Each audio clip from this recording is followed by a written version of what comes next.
YouTuber Elvish Yadav को Noida police ने किया गिरफ्तार। सांपों के जहर सप्लाई मामले में हुई है गिरफ्तारी। थोड़ी देर में एल्विश यादव को कोर्ट में पेश करेगी पुलिस। 14 दिन की पुलिस रिमांड मांगेगी नोएडा की पुलिस। चुनाव आयोग ने शुरू की चुनावी बॉन्ड की जानकारी। वेबसाइट पर डाली गई है चुनावी बॉन्ड की नई जानकारी।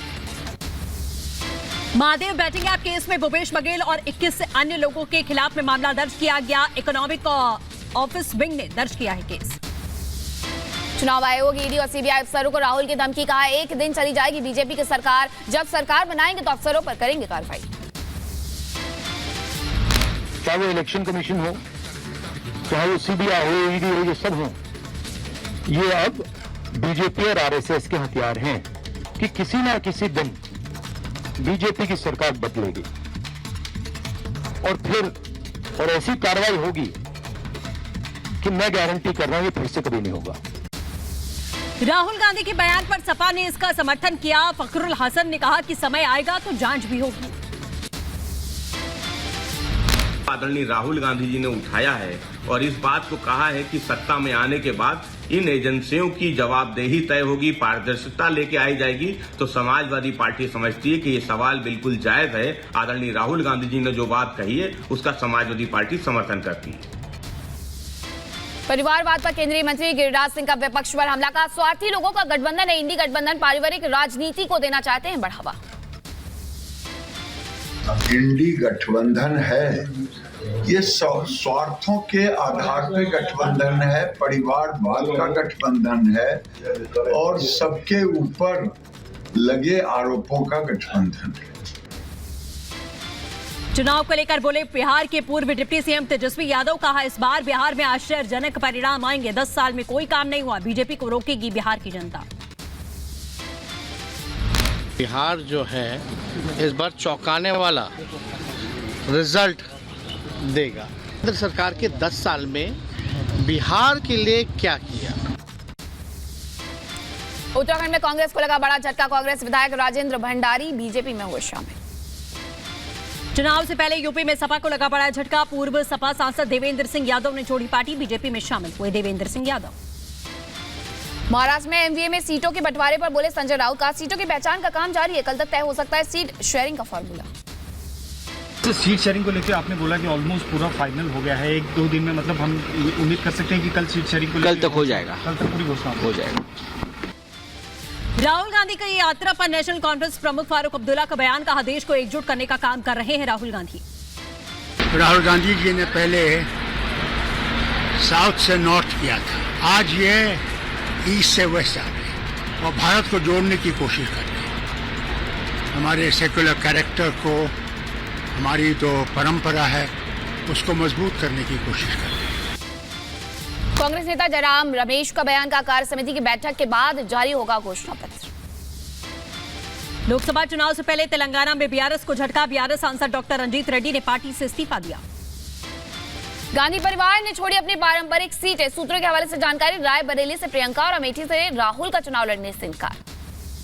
एक बार फिर आरएसएस के सरकारवाहक बने दत्तात्रेय होस बोले। कहा लोगों के दिलों में उतर रहा है संघ, समाज में संघ का प्रभाव भी बढ़ रहा है और समाज में संघ के प्रभाव बढ़ते जा रहा है।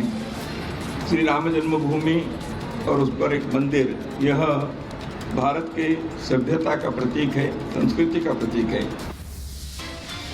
चुनाव से पहले सीएम भजन लाल से मिले निर्दलीय विधायक चंद्रभान सिंह। सीएम आवास पर मुलाकात की। ओम प्रकाश राजभर का बड़ा बयान। कहा जनता ने मोदी जी को पीएम बनाने का मूड बना लिया है, किसी की भी दाल नहीं गलेगी। पूरे प्रदेश में, पूरे देश में, चाहे महाराष्ट्र से लेके गोवा से लेके गुजरात से लेके बंगाल तक, किसी की दाल गलने वाली नहीं है। जनता मन बना चुकी है और विपक्ष खुद मन बना चुका है माननीय नरेंद्र मोदी जी को प्रधानमंत्री बनाने के लिए। गुना में ज्योतिरादित्य सिंधिया का बयान। कहा पीएम मोदी का सपना भारत बने विश्व गुरु, भारत को विश्व में आर्थिक शक्ति बनाना।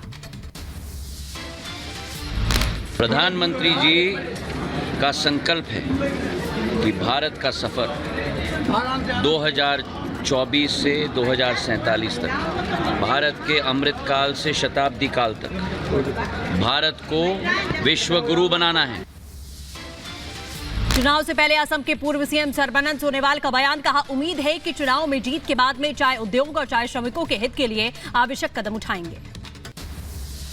बीजेपी नेता तेजस्वी सूर्या का बड़ा बयान आया सामने, कहा कर्नाटक में बीजेपी पिछली बार की तरह बेहतर प्रदर्शन करेगी। मोदी जी को तीसरी बार पीएम बनाने के लिए देश कर रहा है वोट का इंतजार।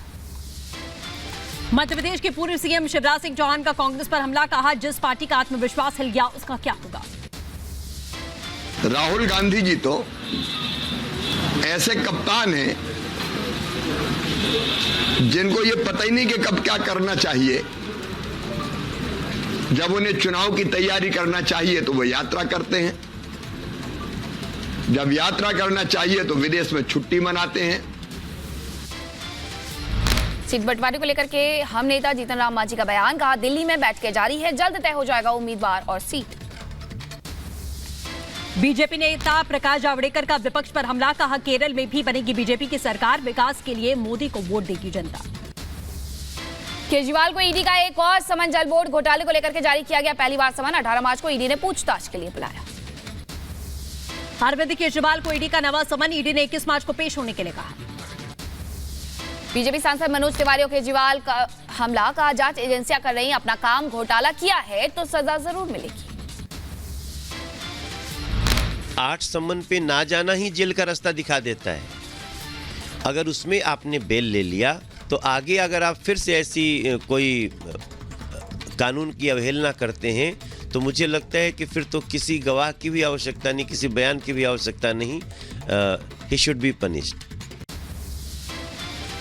आतिशी पर बीजेपी का हमला, कहा केजरीवाल को जेल भेजने की साजिश हो रही है, चुनाव प्रचार से रोकने की कोशिश की जा रही है।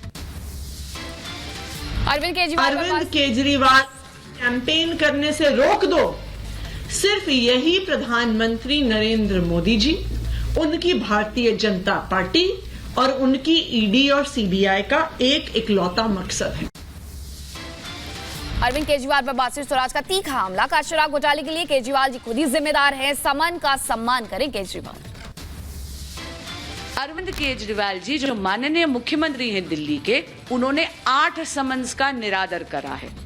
ये जो याचिका ईडी ने फाइल करी है कोर्ट में, ये केवल इसके लिए है कि 174 आईपीसी में अपराध बन रहा है अरविंद केजरीवाल जी के खिलाफ।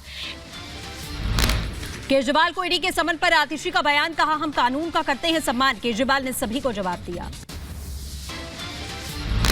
जैसे ही बजट सेशन खत्म होगा उसके बाद वो खुद फिजिकली अपीयर होंगे कोर्ट में, क्योंकि अरविंद केजरीवाल जी और आम आदमी पार्टी कानूनी प्रक्रिया का सम्मान करती है। हरीश खुराना का केजरीवाल पर हमला, का कानून से भाग रहे केजरीवाल, कोर्ट से भी समन पर कोई राहत नहीं, केजरीवाल को सवालों का देना होगा जवाब। कानून अपना काम कर रहा है और कानून के तहत ईडी समन इशू कर रहा है, लेकिन अफसोस दिल्ली के मुख्यमंत्री कानून का सम्मान नहीं करते और कानून से भाग रहे हैं। क्यों भाग रहे हैं वो अरविंद केजरीवाल को मालूम, और जिस प्रकार से अरविंद केजरीवाल भाग रहे हैं लग रहा है बहुत कुछ छिपा रहे हैं। ईडी के समन पर आतिशी ने उठाए सवाल, कहा क्या ईडी जो समन भेज रही है वो कानूनी तौर पर सही है। ईडी और सीबीआई सरकार के लिए काम करते हैं। कि जो समन ईडी अरविंद केजरीवाल जी को भेज रही है, क्या वो समन कानूनी है? आज के दिन पे ईडी और सीबीआई मोदी जी के दोनों गुंडे बन के रह गए हैं। बीजेपी नेता वीरेंद्र सचदेवा ने केजरीवाल पर साधा निशाना, कहा जांच एजेंसी कर रही अपना काम, अगर आपने कुछ किया नहीं तो भाग क्यों रहे हैं। आम आदमी पार्टी का पूरा चरित्र उन घोटालों में निर्वस्त्र हुआ है। सबने देखा है कि किस तरह से दिल्ली को लूटने की कोशिश की गई है। अगर आपने शराब नीति में घोटाला नहीं किया तो आप जांच से भाग क्यों रहे हैं, इस बात का जवाब अरविंद केजरीवाल दें। केजरीवाल को ईडी के समन पर बोली सुप्रिया सुले, कहा इस तरह समन भेजना दुर्भाग्यपूर्ण और प्रतिशोध की राजनीति है। केजरीवाल को समन पर आरजेडी नेता मृत्युंजय तिवारी का बीजेपी पर हमला, का विपक्ष के खिलाफ हो रहा जांच एजेंसियों का इस्तेमाल। जांच एजेंसियों का जिस तरह दुरुपयोग 10 वर्षों में हुआ है, ऐसा पहले कभी नहीं हुआ। क्या सत्ता में बैठे लोग सब दूध के धुले हुए हैं? जो बीजेपी के साथ गया वो सारे दूध के धुले हो गए, और जो नहीं गया उसके यहाँ ईडी और सीबीआई और आईटी चले गया। लोकसभा चुनाव की तारीखों का ऐलान। चुनावी तारीखों के ऐलान के बाद में गुलाम नबी आजाद ने पहली रैली की। चुनाव को लेकर बोले हरियाणा के मुख्य चुनाव आयुक्त अनुराग अग्रवाल। कहा, लोकसभा चुनाव के लिए हम पूरी तरह से तैयार हैं। राज्य में तैनात की जाएगी 15 पैरामिलिट्री की कंपनियां। लोकसभा चुनाव को लेकर बोले बीजेपी नेता तरुण चुग। कहा, चुनाव आयोग पर सभी को भरोसा है। सुप्रीम कोर्ट के निर्देश के अनुसार जम्मू कश्मीर में होंगे चुनाव।